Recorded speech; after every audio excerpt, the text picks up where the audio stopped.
and welcome. I'm Ijoma Onyato. Tonight, Senate in heated debate over the deployment of the military in the 2019 general elections as issue divides the lawmakers along party lines. The Federal High Court refuses to stop the collation of results of River State governorship and House of Assembly elections conducted by INEC on March the 9th.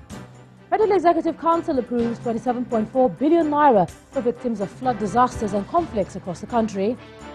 And European Union agrees to extension of Brexit deadline with conditions on the Brexit deal. On business news tonight, NNPC restates Nigeria's capacity to meet 2.3 million barrels per day production volume target for 2019 budget. On sports news tonight, defending champions Nigeria walk a tightrope after losing to Libya in the first leg of the Under-23 AFCON qualifier in Tunisia. And from Abuja, APC criticizes the PDP and its candidate in the 2019 presidential election over their claims that Atiku won the poll by over 1.6 million votes.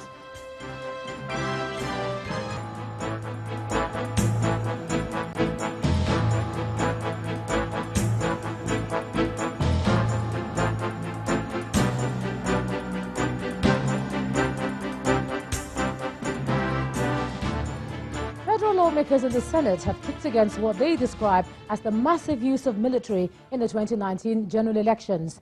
Now, this follows a motion sponsored by Senator Dino Melaye warning of the growing militarization of the nation's electoral process and what he calls the inconsistent application of electoral laws by INEC in the polls. Our correspondent Linda Akibe reports that the motion sharply divided the Senate along party lines and led to a heated exchange.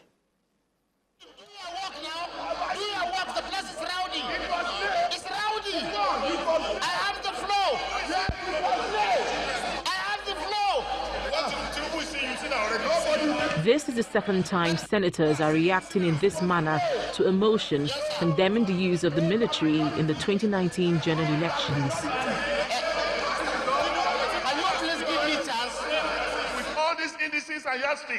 Senator Dino Melaye had raised a point of order last Wednesday, March 13, requesting that his motion on the role of the military in the 2019 elections be debated.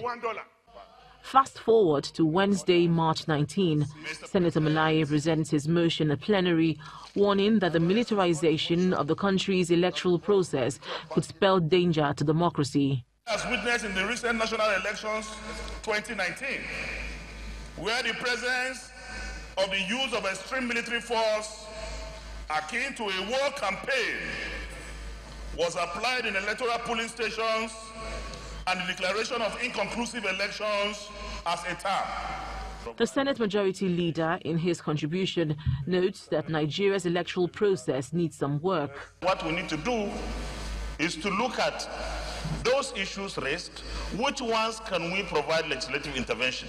But the full extent of the displeasure of some lawmakers to the motion is seen when the Minority Leader contributes to the debate. Rigging was legalized. Vote buying was the order of the day. We need to look into it. And the only arm of government that can do that is the legislature. We are regulating INEC. Excuse me, sir.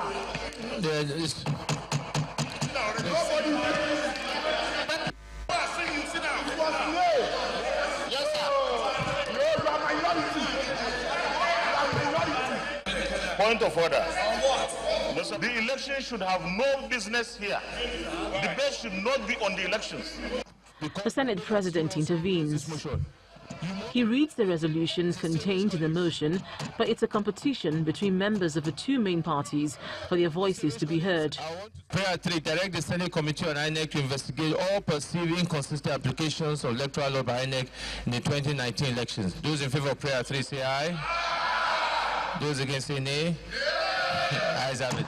One of the resolutions in the motion is for the Senate to urge President Buhari to assent to the recent amendment to the Electoral Act for a level playing field and adoption of equal standards in the elections. Although this resolution is passed, it's clear that it is not supported by all the legislators. Linda Akibe, Channels Television News. And from the lawmakers to the law courts, the Federal High Court sitting in Abuja will tomorrow commence hearing into the Independent National Electoral Commission's objection to the court order restraining it from going ahead with the collation of the governorship election results of Bauchi State. Justice Iyang had on Tuesday stopped INEC from taking further action in matters relating to the election conducted on March 9, 2019, until the hearing of the suit. But INEC, in a counter-affidavit, insisted that the Federal High Court has no jurisdiction to dabble into post-election litigation. INEC responded, filed objection and filed their counter-affidavit, which they served in court this morning. So we have asked the court to allow us to file a response to their objection and a final reply to their counter-affidavit. And the court has now adjourned till tomorrow by 2 p.m. for us to come back and the matter will be heard.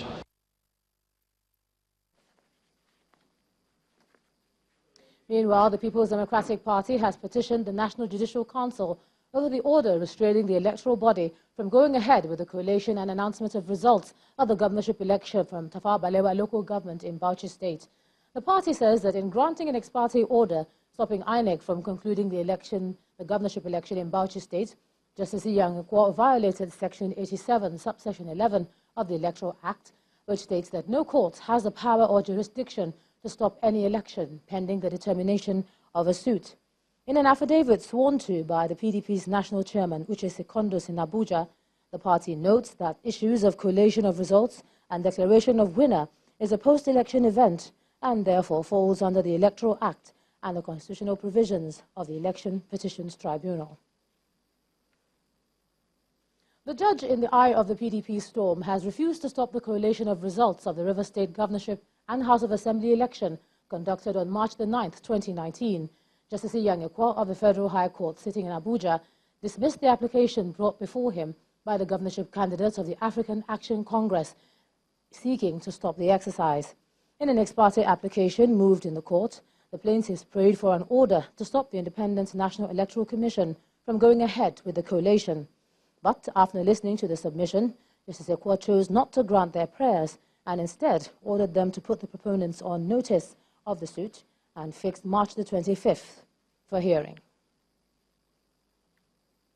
And still on the polls, the Adamawa governorship supplementary election may suffer another setback after the Independent National Electoral Commission confirmed receiving a court order restraining it from conducting Saturday's poll.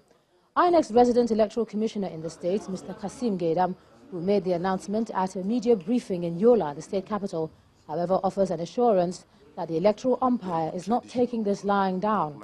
He says the commission has filed a counter-suit to maintain status quo and enable it proceed with the exercise on Saturday.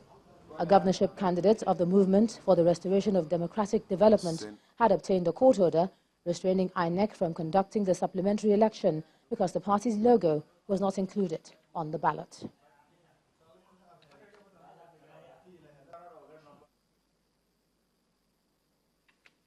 We move on now, and the Chief of Air Staff, Air Vice Marshal Sadiq Abubakar, says there will be better synergy between the Air Force and the electoral body in the forthcoming supplementary elections in some parts of the country. At a meeting with senior officers of the force in Abuja, he explains that over 120 of its personnel were involved in the distribution of materials across 21 locations in the country. The Nigerian Air Force was tasked with the responsibility of moving electoral materials at the last minute, but despite that we were able to move over 820,000 kilograms of electoral materials using 8 aircraft to 31 different locations in Nigeria.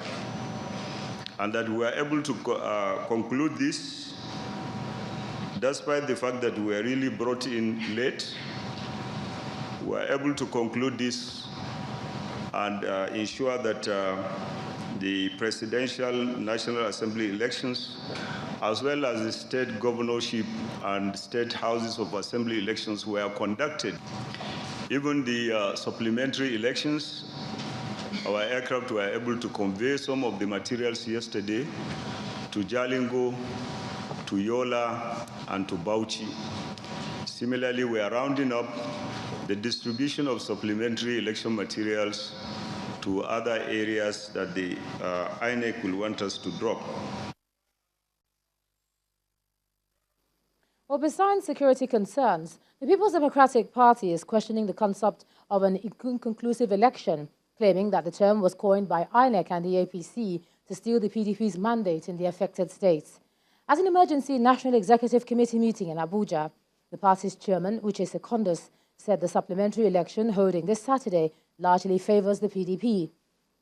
The People's Democratic Party national chairman also accused the INEC chairman and the security agencies of being complicit in what he describes as the truncating of the nation's democracy and delaying the electoral process. He asked security agencies to keep to the rules of engagement and stay clear of the electoral process.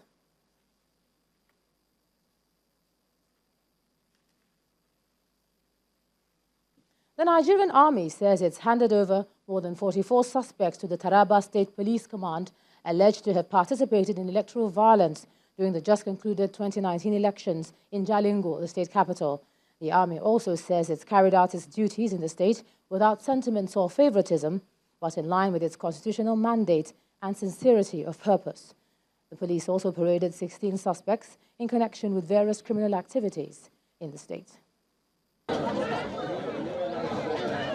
It's been about 2 weeks since the 2019 general polls, and security agencies are still making efforts to rid the state of post-election violence.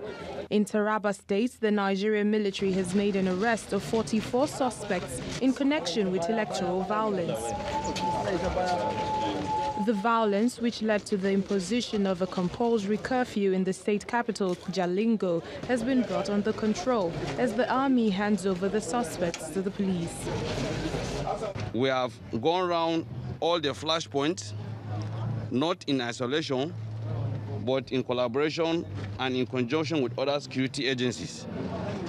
And the suspects seated behind me are those that we intercepted during the course of our operation.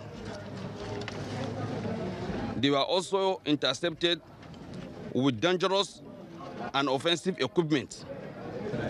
Speaking on the post-election violence and security situation in Jalingo, the State Commissioner of Police says they are on top of the situation. I noticed that the most serious criminal offense here is kidnapping. Therefore, myself and my management team, we established a policy and strategy to fight kidnapping. Not only kidnapping, of course, including other heinous crimes like armed robbery, rape, and murder cases. In all these, after the election, we succeeded and made a remarkable achievement. With all hands on deck to put an end to criminal activities in the state, the Commissioner of Police says that based on the governor's approval, amnesty should be granted to the criminals, who he hopes will repent and embrace peace so that they can be reintegrated back into the society. The presidential candidate of the People's Democratic Party, Atiku Abubakar, has asked members of the Southern and Middle Belt Elders Forum not to despair over the results of the 2019 election. Mr. Abubakar says he is confident in the judiciary and that justice will be served in his quest to seek redress in court. Mr. Abubakar, who held a closed-door meeting with members of the forum at the home of Chief Edwin Clark in Abuja, is seeking the support of the group while also reiterating his commitment to restructuring. We have filed our petition before the tribunal or the courts because we believe this is a mandate that has been stolen from the Nigerian people, and I believe that the courts will do justice to this case. We still have confidence in our courts of law, and we believe justice will be done. I therefore believe that this struggle is a struggle that we must continue together until we achieve it. And I believe it is also achievable. The restructuring of Nigeria is irreversible. No matter whatever method you use, we will continue to be with the promoter of restructuring of Nigeria, on the end of the battle will come to an end. Nigeria has to be federated. We want restructuring. No restructuring, it will be difficult to have Nigeria. In part two, after the break, more on the supplementary elections on Saturday. We'll be joined by an analyst at the Center for Democracy and Development, Mr. Dayo Olaide. That's in a moment. Stay with us.